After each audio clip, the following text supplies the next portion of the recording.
brought you by Silver Pumps and Motors. Top quality और consistent performance के लिए सिर्फ सिल्वर पंप्स नाम याद रखना. సింగపూర్ పర్యటనలో ఫుల్ బిజీగా ఉంది సీఎం చంద్రబాబు బృందం. మూడో రోజు పర్యటనలో భాగంగా సింగపూర్ అధ్యక్షుడు షణ్ముగ రత్నంతో చంద్రబాబు నాయుడు భేటీ అయ్యారు. ఏపీకి వివిధ రంగాల్లో సహకారంపై చర్చించారు. అంతకుముందు కెప్పెల్, సిఐసి, విల్మర్ సభ్యులతోనూ చంద్రబాబు నాయుడు అండ్ అలాగే ఆయన టీం సమావేశమైంది. Food processing, edible oils, agri రంగాల్లో పెట్టుబడి అవకాశాలపై చర్చ జరిగింది. అయితే ఏపీలో పెట్టుబడులు పెట్టేందుకు విల్మర్ టెక్నాలజీ గ్రీన్ సిగ్నల్ ఇచ్చినట్లు తెలుస్తోంది.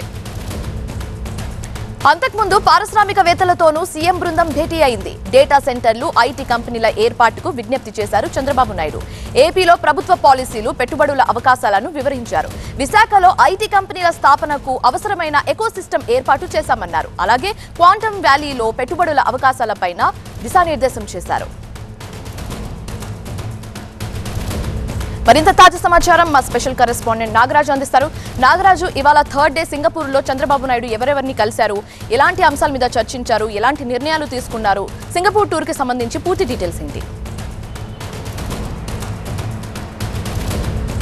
ఏపీకి పెద్ద ఎత్తున పెట్టుబడులు ఆకర్షించాలన్న ఉద్దేశంతోనే ఈ సింగపూర్ పర్యటన అంతా కూడా కొనసాగుతుంది. ఈ నేపథ్యంలోనే ఇవాళ చాలా ముఖ్యమైన రోజుగా భావించవచ్చు. ఎందుకంటే అక్కడ ఉన్న సింగపూర్ అధ్యక్షుడు షణ్ముగరత్నంతో పాటు మరికొంతమందితో కూడా పారిశ్రామికవేత్తలతో సమావేశాలు జరిగాయి. ఈ సమావేశాల్లో ముఖ్యంగా ఏపీలో ఉన్న అవకాశాలను వాళ్ళకు వివరించి వారి దగ్గర నుంచి పెట్టుబడులు చాలా ఎక్కువగా ఆహ్వానించాలన్న ఉద్దేశంతో కూడా ఈ సమావేశాలన్నీ కూడా వరుస క్రమంలో జరుగుతూ ఉన్నాయి. ముఖ్యంగా షణ్ముగరత్నంతో భేటీలో ఏపీలో వివిధ రంగాల్లో సహకారం అందించాలి, పెట్టుబడులు కూడా పెట్టాలి.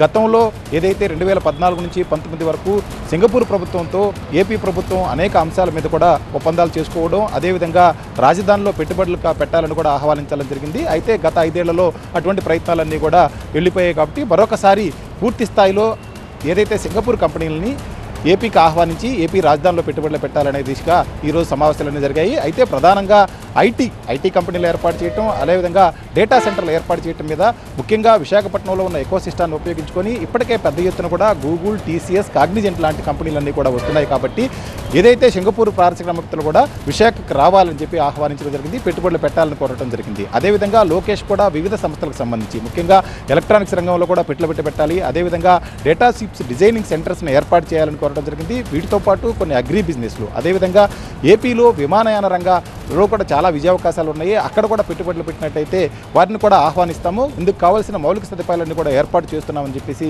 సీఎం పారిశ్రామికవేత్తలతో పాటు అక్కడున్న అధికారులతో అదేవిధంగా ప్రజాప్రతినిధులతో కూడా చెప్పడం జరిగింది. ఈ మీటింగ్స్ అన్నీ కూడా సత్ఫలితాలు ఇచ్చే దిశగా ఉన్నట్లుగా కూడా సమాచారం అందుతుంది. కాబట్టి ముఖ్యమైన రోజుగా ఈ రోజు భావించాల్సి ఉంటుంది. చాలామంది కంపెనీల సీఈఓలతోనూ అదేవిధంగా షణ్ముగరత్నంతో కూడా భేటీ అయిన తర్వాత ఏపీలో ఉన్న అవకాశాలన్నింటినీ కూడా ఉపయోగించుకొని పెద్ద ఎత్తున పెట్టుబడి పెట్టాలని కూడా కోరడం జరిగింది. Thank you Nagaraju.